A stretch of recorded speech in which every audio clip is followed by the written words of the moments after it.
Entreprises et leaders se trouvent confrontés à de multiples défis dans un monde en quête de durabilité et marqué par les nouvelles technologies. Quelle place pour l'humain ? Comment créer l'engagement des collaborateurs dans des structures en mouvement ? Et quel est l'impact de la culture sur la performance des entreprises ? Découvrons ensemble comment des entreprises innovantes portent ces visions et parviennent à générer de la valeur. Bienvenue dans l'Expérience Inédite, un podcast créé par OnePoint qui vous partage des expériences collaborateurs impactantes et réussies.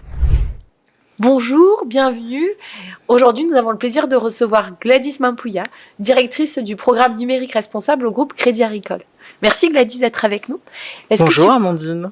Est-ce que tu pourrais, s'il te plaît, nous en dire un peu plus sur ton rôle et aussi sur comment justement tout ce qui va être éthique numérique peut nourrir la culture du groupe ou inversement, la culture du groupe peut aussi peut-être nourrir cette ambition autour du numérique responsable. Écoute, moi je suis arrivée au sein du pôle technologie digitale et paiement en 2022 pour prendre ce programme. Et l'idée, c'était déjà de faire germer le numérique responsable, d'embarquer finalement les collaborateurs de l'IMT Système d'information autour de cette nouvelle pratique. Et puis d'avoir aussi un rôle de veille, d'éclaireur quelque part. C'est un terme qui va revenir parce que c'est aussi celui qu'on a donné aux collaborateurs qui ont porté ce sujet bien avant ce programme pour leur rendre hommage aussi. Et parce qu'il faut avoir un petit peu ce regard de tour de contrôle. C'est un programme qui est important parce qu'il est finalement le reflet de la politique environnementale, sociale et sociétale du groupe vis-à-vis de la partie numérique. Donc c'est comment on se l'approprie. Et du coup, ça a été aussi de poser toute une gouvernance autour de cela. Alors on a un comité stratégique, mais aussi une design authority, on en reparlera sûrement plus tard, un comité de pilotage et surtout on a ce qu'on appelle la mensuelle. Donc la mensuelle, c'est venez comme vous êtes avec votre niveau de connaissance et puis globalement on va vous faire découvrir cette pratique, mais aussi on va faire intervenir des collaborateurs pour pitcher autour de cela, des externes aussi parce que c'est intéressant de voir comment d'autres structures se projettent par rapport à cette thématique. Et puis d'être aussi alors est-ce que je peux prendre le terme de sniffer, mais c'est un peu ça, c'est un peu sniffer les tendances, voir un petit peu comment les choses vont s'orienter. Et le dernier sujet en date c'est l'éthique. Alors l'éthique, elle est venue aussi avec GenAI, forcément. Mais au-delà de ça, je pense que c'est un sujet qui est venu assez naturellement quand on a commencé à poser les fondamentaux. Il y a eu aussi des sujets autour de l'accessibilité. Donc ça a été un gros projet chez nous en 2024. Et en tirant le fil de la pelote, c'est aussi un petit peu ce qu'on a voulu faire partager dans le cadre du séminaire où tu nous as accompagnés. C'était un peu un pari, faut se le dire, de savoir est-ce que le groupe était mature pour ça, parce que de l'éthique, on en parle beaucoup au sein du groupe Crédit Agricole.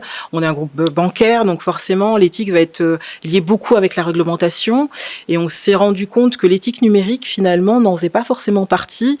Et on a des sujets autour de ça. On est un tiers de confiance. Et je dirais qu'avec l'essor que prend les outils digitaux aujourd'hui, c'est un sujet qui, je pense, va être d'importance dans les prochaines années. Ce que j'entends, c'est qu'en fait, il y a aussi beaucoup de pratiques que vous essayez d'instiguer, mais qui doivent être aussi autoportées un peu, en tout cas, par les collaborateurs pour faire en sorte que, justement, on puisse s'assurer que tout ce qui va être, instillé, livré de votre côté, permette d'avoir cette éthique de manière plus large. Et justement, comment t'arrives là ? Qu'est-ce qui fait qu'à un moment tu te dis ça c'est un sujet où il faudrait que justement le groupe Crédit Agricole peut-être soit acteur et puisse se permettre d'instiller ça ? Qu'est-ce qui t'amène là dans ton parcours ? Alors moi je suis une ancienne du groupe maintenant, je peux le dire. Ça fait une vingtaine d'années que j'y travaille, j'ai fait différents métiers. Je suis arrivée par ce qu'on appelle le brokerage. Donc le brokerage, c'est tout ce qui est la récupération d'actifs en fin de vie dans une filiale qui existe toujours, qui est Crédit Agricole Leasing et Factoring, et un petit bout qui s'appelle Etika. J'ai fait du financement IT aussi, et je suis arrivée aux achats groupes, enfin aux achats CATS, donc Crédit Agricole Technologie et Services, qui est le GIE des caisses régionales. Et après, je suis arrivée à la direction des achats groupes. Donc tous ces différents métiers finalement m'ont permis d'appréhender le groupe de différentes manières et ça m'a servi dans le programme et dans le cadre en fait de l'animation de ce programme. Alors comment dire cela L'éthique, c'était pas une fin en soi. C'est-à-dire que déjà, en premier lieu, c'était de se dire, on lance ce programme, sur qui on s'appuie. On a eu la chance d'avoir un super sponsorship. C'est vrai que on a finalement Jean-Paul Mazoyer, qui est le directeur de ce pôle, qui a compris très tôt que ce sujet était d'importance. C'est pour ça qu'il a intégré dans ce grand programme global qui est IT 2025, qui est l'exécution finalement de notre stratégie. Et puis on a Eric Campos aussi qui a malgré tout donné son aval sur ce programme, et il est en charge de toute la partie de la direction de l'engagement sociétal, et ça c'est je pense que ça a été déjà un premier point d'appui très fort, parce que il faut que ce soit aussi porté par le top. On a aussi finalement des collaborateurs qui sont très engagés sur ce sujet-là, qui ont porté ces sujets un petit peu dans l'ombre, qui l'ont fait en plus de leur travail, et ça a permis de poser un petit peu, de semer les premières graines. Il y a eu des communautés qui ont été créées, notamment avec les architectes, qui ont vraiment ce rôle aussi finalement de sniffer de tendance. Enfin, je pourrais même pas dire de tendance, mais vraiment ils ont senti que ce sujet était d'importance, donc ils ont commencé à créer un petit groupe. Et nous on a repris en fin de compte cette même logique, mais qui fait finalement partie de l'ADN du groupe, ces valeurs mutualistes de coopération, de partage, de mise en commun. Ça, c'est vraiment les fondamentaux à la fois d'IT 2025, mais qu'on a souhaité aussi dans le programme numérique responsable. Et on fait cet ascenseur permanent entre finalement les dirigeants et la manière dont ils se projettent, et notamment sur ces sujets, et en même temps les collaborateurs, ce qu'elles sont aussi leurs contraintes, parce que c'est pas un sujet qui est simple, et quelles sont leurs réussites. Donc c'est la convergence des deux finalement qui nous permet d'asseoir le sujet, et on essaie aussi de travailler à l'extérieur, donc d'aller chercher aussi auprès de l'Institut numérique responsable, auprès du CIGREF et d'autres organismes comme ça. Il y a beaucoup de conférences maintenant qui existent pour sentir un petit peu ce qui se passe, et de voir quand notre maturité finalement est sur un point d'équilibre. Ça nous permet de nous dire tiens, là, ce sujet qu'on commence en fait à sentir, je pense qu'on a la maturité pour aller plus loin. Et c'est un peu comme ça qu'on a posé l'ensemble des thématiques que l'on a adressées dans le cadre du programme. Et c'est aussi comme ça finalement que on travaille sur la projection à venir. Si tu veux, là sur la deuxième phase le programme se termine, IT 2025 forcément. Donc faut se projeter sur la suite. Et on a fait tout un ensemble de travail sur l'évaluation environnementale de l'IT. On a présenté les premiers résultats il y a pas si longtemps que ça, il y a quelques semaines, et ça a été une discussion à plusieurs niveaux. Donc on discute à la fois avec les entités, donc les porteurs aussi de ces sujets au sein de leur entité, pour voir comment ça se passe chez eux, et par capillarité comment on peut faire remonter, je dirais, leur feedback aussi. On travaille aussi au travers du COSTRAT pour partager plus largement, mais en même temps c'est de se dire comment on peut travailler avec un petit groupe de DSI, et aujourd'hui je pense qu'on a cette c'est même pas cette maturité. Je pense qu'ils ont aussi cette notion de conscience que c'est important. Ils nous font confiance aussi de travailler en petits groupes pour se dire finalement comment on va adresser ce sujet-là, et quels sont finalement, comment vous voyez apprécier cette thématique, et quel va être le prochain step. Donc on avait déjà la conscience que par exemple il fallait qu'on aille chercher les métiers, mais en avoir la conscience et la confirmation par les dirigeants, c'est autre chose. Et finalement c'est ce qui s'est passé. C'est le prochain step, ça va être les clients des DSI, et ça nous amène finalement à tirer le fil de la pelote autour d'autres thématiques qui vont venir fleurir. En fait, ce que moi j'entends aussi à travers tes mots, c'est un alignement, un momentum, où à un moment, en fait, ton rôle, ça a été un peu aussi d'être un peu comme le chef d'orchestre qui a réussi à aligner sponsoring, partenariat, interne et externe, partie prenante aussi, métier, et derrière un sujet qui avait du sens, et sur lequel justement on voyait un vrai intérêt à y aller tous ensemble. Et c'est un peu comme si j'ai l'impression qu'au moment de ta carrière, en fait, ça s'était mis en musique au bon endroit, de la bonne manière. Et on avait eu besoin d'un chef d'orchestre pour aller faire tout ça. Et justement, si cette métaphore te parle, est-ce que tu pourrais me dire quels sont tes 3 petits ingrédients secrets, justement, pour pouvoir, justement, incarner concrètement aujourd'hui cette culture grâce à l'éthique numérique, au numérique responsable? C'est marrant que tu parles de chef d'orchestre finalement, parce que quand je devais présenter le programme dans les premiers temps, c'était pas évident parce que tu switches d'un rôle d'achat à finalement au numérique responsable. Je m'étais posé la question, est-ce que finalement c'est chef d'orchestre ou est-ce que c'est coach de sportif? Et moi j'ai fait beaucoup de sport, donc si tu veux le coach sportif ça m'allait bien, mais la musique aussi, donc les deux, la combinaison des deux, parce que je pense qu'il faut avoir du cardio pour tirer un sujet tel que celui-ci. Et en même temps, oui, il y a toute cette toute cette animation, toute cette fédération aussi autour du sujet, comment convaincre, des fois aussi comment prendre des décisions. Donc on a une casquette qui est multiple. Je dirais. Et quand tu parles de quête de sens, oui. C'est-à-dire que moi, je suis arrivée, je pense comme beaucoup de gens après le Covid, après cette période incroyable, à me reposer des questions en termes de mon propre alignement et de chercher quelque chose qui fasse sens. Donc, il y avait ce sujet de la RSE qu'on travaillait ou qu'on commençait à travailler au sein des achats, mais je me rendais compte que si on voulait aller un step plus loin, il nous fallait un correspondant côté métier, avec lesquels finalement tu constitues un binôme à chaque fois, mais qui porte véritablement cette dimension-là.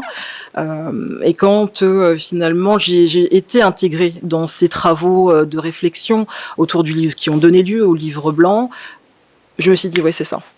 Donc moi j'avais commencé déjà à me former autour des sujets de la RSE, ce qui est un bilan carbone, etc. et autres. Et je me dis oui, mais en fait je voulais pas quitter la tech parce que j'adore ça. Et je me dis, c'est ça, en fin de compte. Ce que j'entendais déjà à l'époque sur le Green IT, dans les années 80, mais c'était pas la même tonalité, parce que on avait des problèmes de coûts, c'est-à-dire que l'informatique coûtait cher, on avait des problèmes aussi d'énergie, donc c'est pas du tout la même approche. Et je me suis dit, finalement, ce sujet a évolué, a maturé. Au sein de l'INR, j'ai trouvé aussi de la documentation qui me plaisait bien, parce que ça faisait écho aussi avec ce que j'étais. Et je pense que c'est un des métiers avec lesquels je suis le plus alignée aujourd'hui. Donc, j'ai l'impression que dans ces ingrédients secrets, donc un peu de cardio, on a dit. On a dit également du coaching, de la mise en mouvement. Parce que je pense que le fait que ça s'auto-porte aussi, c'est important pour s'énergiser soi-même, de ce que j'entends aussi. De l'alignement, de la quête de sens. Et un petit momentum, j'ai l'impression, qui fait qu'à un moment, tout ça prend forme. Oui, puis un collectif. Aussi un collectif, parce que on travaille avec des gens incroyables. Moi j'ai découvert des gens qui faisaient des choses de dingue, je vais le dire comme ça, et ce que j'avais envie c'est qu'on les voit, c'est-à-dire que qu'on puisse mettre en lumière les gens aussi. Ça c'est quelque chose qui m'anime, parce qu'on n'aurait pas fait tout ce qu'on a fait dans un temps aussi court, parce que moi je me suis le sport, tu vois. Je m'étais donné en fin de compte des objectifs en me disant, punaise, 2022, j'ai jusqu'en 2025 pour tout mettre en place, pour prouver que c'est important, que ça a du sens. Et finalement, je me suis mis mes propres, alors pas mes propres contraintes, mais mes propres challenges. Et ça, j'ai pu le faire aussi parce que j'avais un collectif qui a cru aussi, avec un collectif vers lequel tu peux aussi revenir pour prendre un peu de force, parce que c'est pas un sujet qui est simple. On pense que forcément ça fait sens. Mais faut aussi qu'il soit autoporté, il faut aussi qu'il soit entendu par des dirigeants. Et ça, j'ai eu du mal aussi un petit peu, notamment sur le sujet de l'accessibilité, de me dire, pour moi, c'est tellement évident qu'il fallait le faire. Oui, c'est évident, mais en même temps, on est dans une entreprise du CAC 40 et il faut aussi amener tous au-delà du sens, il faut aussi aller chercher des questions autour du business. Et c'est aussi une prochaine trajectoire qu'il va falloir que l'on prenne demain sur le sujet du numérique responsable, et notamment avec ce fameux IT for Green, et comment le numérique peut accompagner cette transition. Et c'est pas un sujet qui est simple. Donc c'est pour ça qu'on a besoin d'avoir des places fortes, des bases sur lesquelles on puisse finalement reprendre un peu de comment je pourrais dire, de motivation aussi. Et ça, j'avoue que c'est d'avoir constitué un collectif de gens. C'est mes Avengers. Mais c'est ce que j'entends, c'est qu'en fait derrière ces ingrédients secrets, la secret sauce, c'est le collectif et le succès qui s'incarne par du concret, par du projet. Et c'est aussi pouvoir le faire rayonner justement. Est-ce que tu peux peut-être nous donner quelques exemples de projets qui ont été portés par ce collectif et qui ont permis aussi à la démarche d'être un succès, de rayonner? Oui. Alors, il faut imaginer que nous, on est au sein de la holding. Donc, c'est vrai qu'on est des fois très loin du business, mais pour autant, ça a été de poser un cadre au-delà de toute la comitologie, mais qui est un petit peu notre colonne vertébrale malgré tout. C'était de construire un cadre normatif. Ce cadre normatif, je veux dire, c'est, alors, est-ce que c'est notre premier succès alors qu'il est arrivé assez tard, l'année dernière? Mais en même temps, oui, parce que, il s'est nourri de tout ce qui avait été fait en entité, et c'était aussi leur donner les outils de pouvoir eux-mêmes rayonner et de porter ce sujet au sein de leur structure. Et il y a des entreprises comme Cagip, qui est notre usine de production au sein du groupe, qui a lancé un SI carbone. Donc ça s'appelle Green Pact. Donc si vous allez sur leur page LinkedIn, vous aurez toutes les informations relatives à cela. Et c'est un sujet qui est juste majeur parce que ça nous permet d'avoir avec une granularité qui est extrêmement fine le calcul des empreintes, que ce soit des équipements, mais aussi des produits qu'ils mettent à disposition de leurs clients. Ils sont en train de travailler demain sur l'empreinte aussi des projets, de descendre en fin de compte à la maille la plus fine. Et c'est un succès en fin de compte à la fois parce qu'ils l'ont porté au travers de Nicolas Brognier qui est le chef de projet, mais également Christina Plana.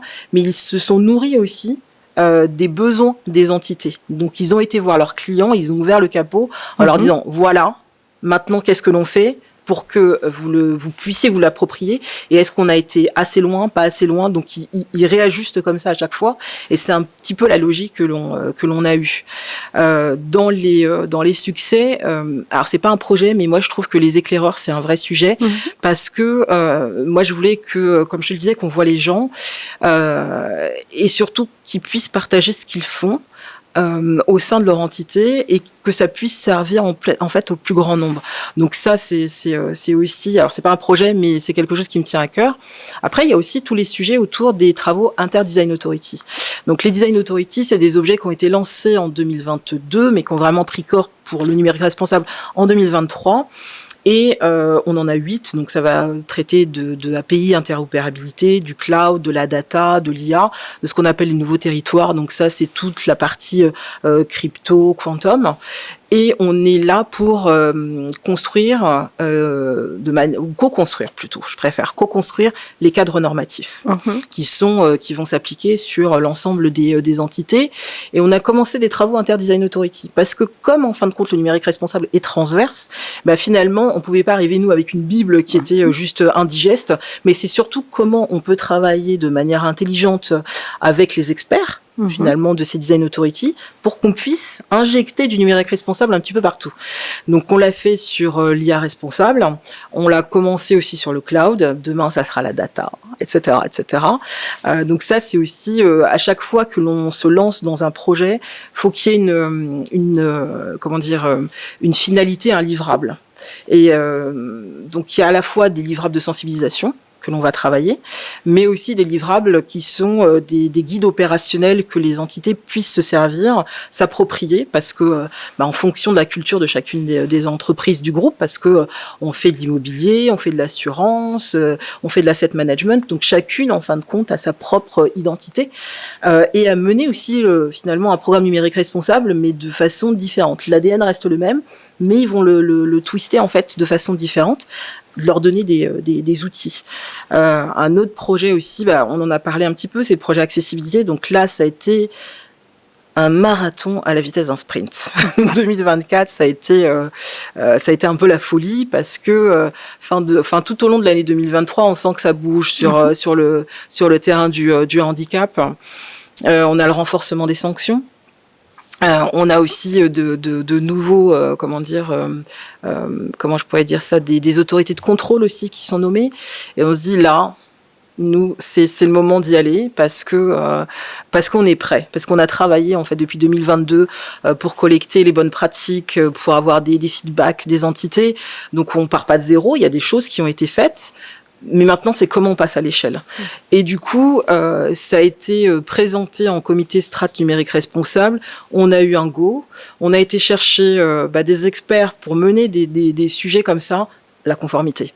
des sujets vraiment de mise en œuvre de cadres, réglementaires, la conformité. Et c'est un sujet qui parle en fait, parce qu'on a tous quelque part de manière plus ou moins éloignée des personnes que l'on connaît qui ont des situations de handicap. Et alors le handicap, il y a 80%, c'est invisible, donc c'est pas forcément la personne qui est en fauteuil ou autre. Donc ça parle toujours, il y a toujours un caractère de résonance. Et l'accessibilité, c'est aussi nos parents, quelque part. C'est comment aussi, face à ces objets digitaux, le tout digitalisé, comment on les accompagne. Et ça fait partie vraiment de l'ADN du groupe. C'est comment on est au plus proche, en fait, des territoires, mais aussi de nos clients. Et ça a résonné. Je pensais pas que ça résonnerait comme ça. On a réussi à en faire ce qu'on appelle chez nous une lettre jaune, une note de procédure. C'est vraiment des frameworks qui sont mandatory au sein du groupe. Et tout le monde finalement se les saisit, que ce soit au niveau des caisses régionales, mais aussi au niveau des entités. On a lancé notre premier comité des référents accessibilité groupe. Il y a eu la même chose côté caisse régionale et c'est chouette en fait. C'est chouette de voir une matérialité, mais il y en a d'autres aussi. Il y a eu le bilan carbone. Donc le bilan carbone, le premier, c'était plutôt, je me dis, mais comment je vais arriver à mobiliser tout le monde autour de ce sujet ? Un bilan carbone, ça peut être une bonne idée. Ça peut être bizarre quand on le dit comme ça, mais en même temps, ça mobilise tellement de monde autour de ce sujet-là que je me disais, de toute façon, on tente, on verra bien. Et je pense que ça a été malgré tout un succès, même si ça a été un petit peu, par moments un petit peu compliqué, mais finalement tu vas chercher nos correspondants RSE, on a été chercher les correspondants côté IT, donc que ce soit sur les équipements et autres, les dirigeants aussi, et tout le monde s'est mis en ordre de bataille. Et du coup, ça a permis à ce que la RSE mette un petit pied aussi dans la compréhension de l'impact du numérique. Ça a permis aussi avec l'IT, qui avait déjà commencé ce shift, le fasse et soit sur son entité plus fin sur les données qu'il remontait pour son propre bilan carbone. Et quelque part, ça nous a donné aussi une vision, une image de ce que l'on représentait, quelque part un cap aussi. On n'a pas été jusqu'à se poser une trajectoire de réduction et autres, mais de se dire, OK, on a la big picture, maintenant il faut qu'on avance. Et comment on avance ? Et du coup, chacun s'est saisi finalement de manière toujours en fonction de son ADN. Chacun a pris sa part. Et je pense que c'est ce qui est important. Il faut que chacun prenne sa part. Ce que j'entends, c'est que j'ai l'impression que cette culture autour du numérique responsable, elle s'est traduite parce qu'elle a été incarnée par un collectif. Chacun s'en a emparé avec son propre rôle, en trouvant sa propre place. Il a apporté des projets qui ont pu être soit portés directement par les métiers, soit des projets plus transverses. Mais en tout cas, il y a eu aussi à un moment cet engouement systémique où chacun a pu, même sur un projet qui était porté par un endroit, d'autres ont pu s'en emparer.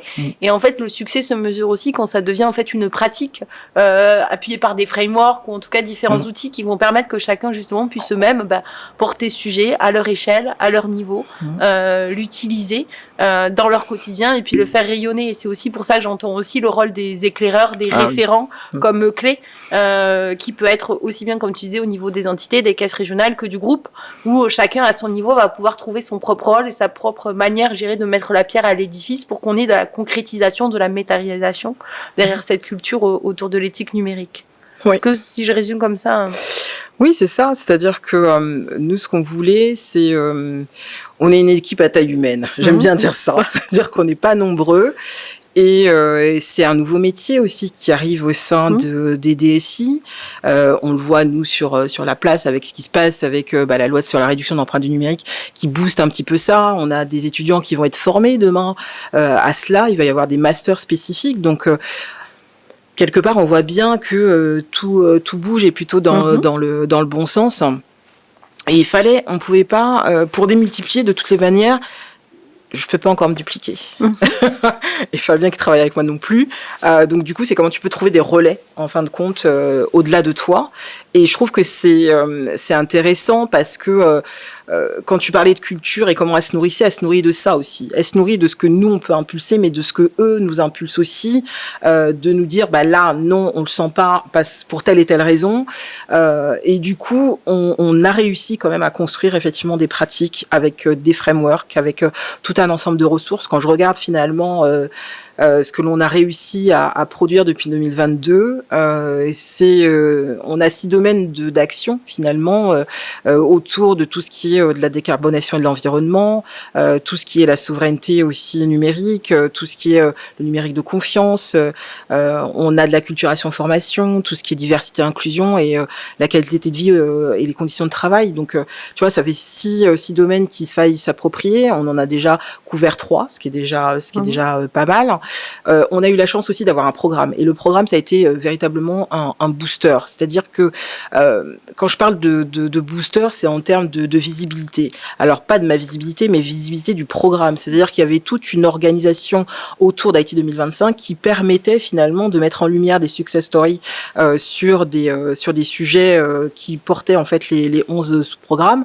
Le numérique responsable est souvent à l'honneur, et on remercie en fait les entités parce que c'est aussi et c'est surtout grâce à elles. Et du coup, ça te permet aussi de pousser le step un peu plus loin. Ouais. Et tu parlais de référents. Il y a des référents en entité. Nous, on n'a pas encore on pousse pas forcément des référents, au niveau de la holding. Mais demain, oui. Je pense que la suite logique, c'est d'aller vers les métiers. Et il va falloir qu'il y ait des référents numériques responsables au sein des métiers. Et quand je dis des métiers, c'est les métiers non IT, pour que eux-mêmes puissent, s'enrichir de cela. Tu vois, ce matin, on discutait avec la RH, et la RH nous dit, mais finalement, nous, comment on peut vous aider ? Déjà sur de la sensibilisation, sensibiliser l'ensemble des collaborateurs du groupe autour du numérique responsable, parce qu'on est tous consommateurs. Donc, il y a à la fois aussi comprendre ce changement un petit peu de mindset qui va être impulsé par les DSI. Si on vous donne un matériel qui a déjà été utilisé de seconde main, non, on fait pas la tête, on est content parce que le matériel il fonctionne. Si on vous le donne, c'est que ça fonctionne. Alors certes, c'est plus brand new, mais en même temps, finalement, ça fait le job. C'est aussi quand on a des projets, se dire aussi que faut que je sois au juste besoin, que on voit bien que je vais dire 50% des fonctionnalités ne sont pas utilisées. Donc est-ce qu'elles sont vraiment nécessaires ? Donc je pense qu'il y a tous ces sujets qui sont pour moi majeurs demain, qui l'ont été jusqu'à présent, et on va continuer de toutes les façons de travailler. Maintenant, c'est comment on va un step encore plus loin à chaque fois, et comment on rajoute. Mais oui, le collectif est pour moi juste majeur. Et justement, là, j'entends aussi que dans cette manière, en tout cas, de voir comment on imagine la suite, est-ce que vous mesurez cette performance ? Est-ce qu'il y a des KPI ? Qu'est-ce que vous suivez en dehors de, tu vois, la manière dont les gens peuvent s'en emparer et en parler ? Est-ce qu'il y a des choses où vous vous dites, comment on peut voir si cette performance est là ? Parce qu'en tant que sportif, je me dis que forcément, tu m'as parlé tout à l'heure de marathon, de sprint. Alors, paradoxalement, les KPI, c'est pas forcément ce vers quoi j'ai été en priorité, parce que la priorité était ailleurs. Pour autant, oui, maintenant on commence à avoir des indicateurs qui, pour avoir des indicateurs, il fallait aussi qu'on ait des années de référence. Donc maintenant, c'est le cas. Ça nous permet de mesurer les progrès. Les entités aussi le font, je dirais, sur leur bilan carbone, parce que c'est une bonne mesure. C'est aussi des indicateurs sur la sensibilisation ou la formation aussi des collaborateurs. Donc on a effectivement cette plateforme d'apprentissage qui est Digital Academy, qui était pour nous un outil important, parce que on est sur une matière qui est jeune. Donc les formations, les ressources de sensibilisation, on commence à en avoir un certain nombre, mais quand il faille aller sur de la certification, on n'y est pas forcément encore. Il y a des choses qu'il faille que l'on construise. Donc ça aussi, pareil, c'est comment on bâtit cela, et les indicateurs peuvent te permettre aussi de mesurer un petit peu gérer ces éléments-là, et puis d'avoir aussi pas que des indicateurs chiffrés, c'est aussi du qualitatif, c'est-à-dire d'avoir des feedbacks aussi de collaborateurs sur ce qui marche, sur ce qui ne marche pas. Ça nous permet aussi d'équilibrer un petit peu ce que l'on propose. On a des KPI aussi demain sur l'accessibilité. Oui, il va falloir que l'on ait. Donc à chaque fois on essaie de poser des KPI qui soient les moins impactants pour les entités. On en avait parlé dans le cadre de la Design Authority, parce qu'ils nous font des KPI, on fait que ça, on remonte que ça. Donc on se dit, ok, on entend, mais en même temps, il va falloir, parce que comme tu le dis, il faut aussi mesurer, et mesurer pour permettre aussi d'avoir des, Du budget aussi, parce que c'est important. Mais je parle pas que du budget financier, c'est aussi du budget humain. C'est-à-dire que les collaborateurs aient du temps, qu'ils puissent consacrer aussi à cette pratique. Donc oui. On a des indicateurs, on a notre évaluation carbone que l'on a fait en 2022, que l'on a refait en 2024. Donc ça nous permet de mesurer au global, mais aussi, en granularité aussi, parce qu'il y a des choses sur lesquelles on a bien progressé aussi. Donc, ce que j'entends derrière ces KPI, c'est que l'idée que c'est pas forcément ce qui a été le moteur, en tout cas, qui a été la direction, mais qui maintenant peut être aussi un moyen de nourrir la machine, de voir comment justement on progresse.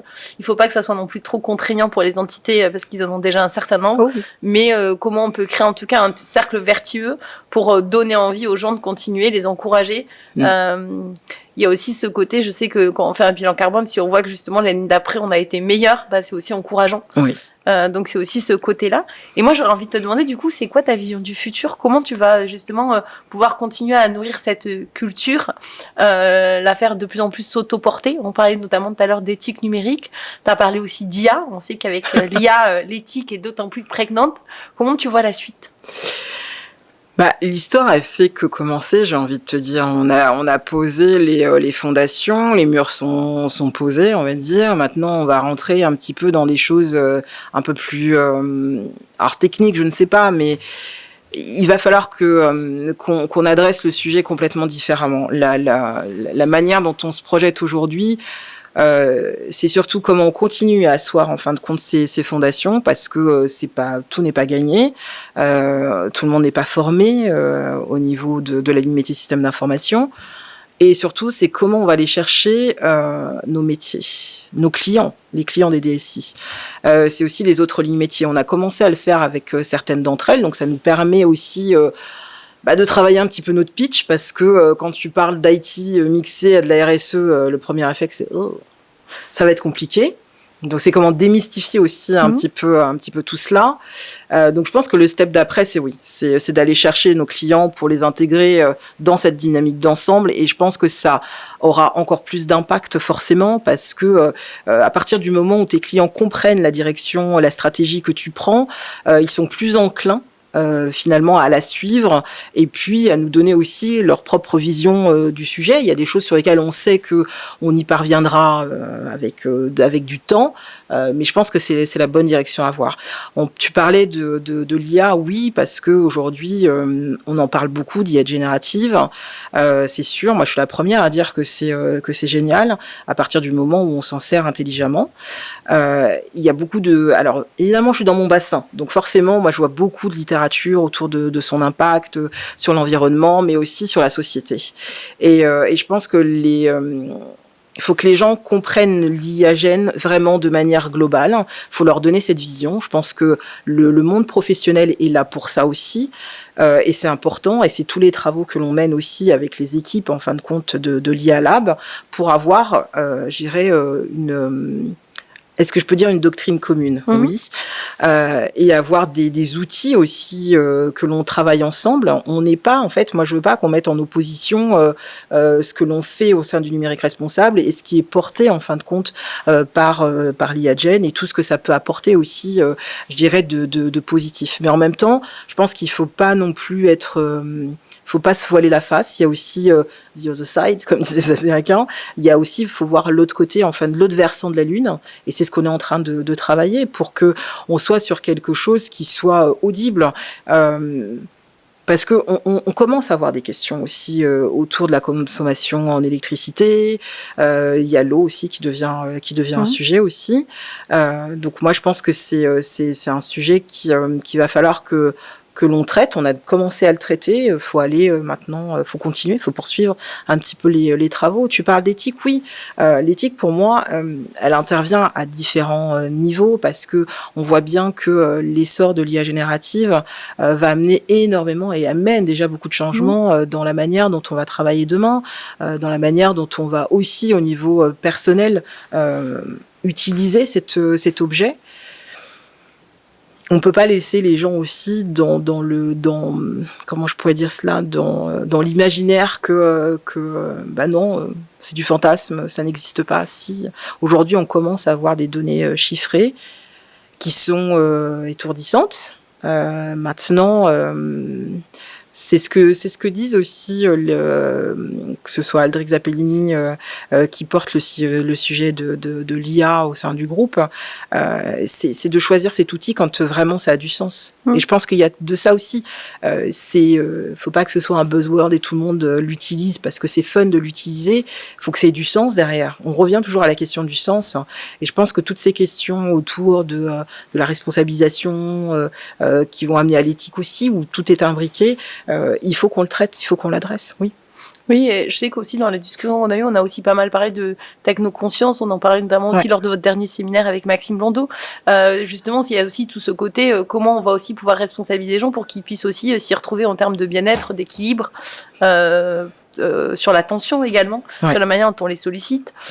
Donc c'est vrai qu'effectivement l'éthique peut prendre plein de mesures, plein, je dirais, de facettes. Exactement. Voilà, ça peut prendre plusieurs facettes et justement c'est vraiment la question que l'on a aujourd'hui, c'est comment on l'adresse finalement. L'éthique aujourd'hui numérique, qu'est-ce que c'est? Je pense qu'il faut mettre le sujet à plat.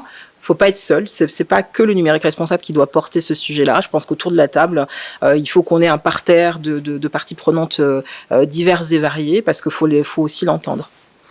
Gladys, pour conclure cette interview, est-ce que tu aimerais donner peut-être un conseil ou un élément que tu aimerais que les gens retiennent pour justement conclure? Moi, j'aime bien la légende du colibri. Parce que faut que tout le monde prenne, je dirais, tout le monde doit porter ce sujet-là. On a un hashtag au sein du groupe qui est hashtag ensemble on y arrivera, et je pense que c'est vraiment ça. Je pense que chacun doit porter ce sujet, doit prendre conscience en fait de ce sujet-là. Faut pas que ça devienne aussi angoissant, même si des fois ça peut amener cette sensation. Et puis surtout aller chercher de l'écoute, aller s'informer. Il y a aujourd'hui des espaces et le gouvernement au travers de l'ADEME fait énormément de choses autour du numérique éco-responsable comme ils l'appellent. Ils ont une plateforme incroyable qui est là aussi pour éclairer, pour donner aussi des éléments chiffrés, des bonnes pratiques. Voilà, je pense que faut qu'on prenne tous notre part parce qu'on l'utilise tous. Oui, en tout cas, moi, c'est ce que je retiendrai de cet épisode, c'est le collectif. Et je pense que derrière, effectivement, ce côté d'éthique, c'est pas neutre, mais c'est justement de la matérialisation de la pratique. Et d'ailleurs, tu me le disais tout à l'heure, avant qu'on commence l'interview, que pour toi, la culture, c'était des pratiques avant tout et des pratiques qui étaient incarnées par un collectif. Et en tout cas, moi, c'est ce que je retiendrai et que ce sujet, c'est un sujet qui nous concerne tous et sur lequel on devrait tous, justement, se pencher et agir. Donc, merci beaucoup, Gladys, pour ce partage. Merci, Amandine. Merci à tous. Merci à tous.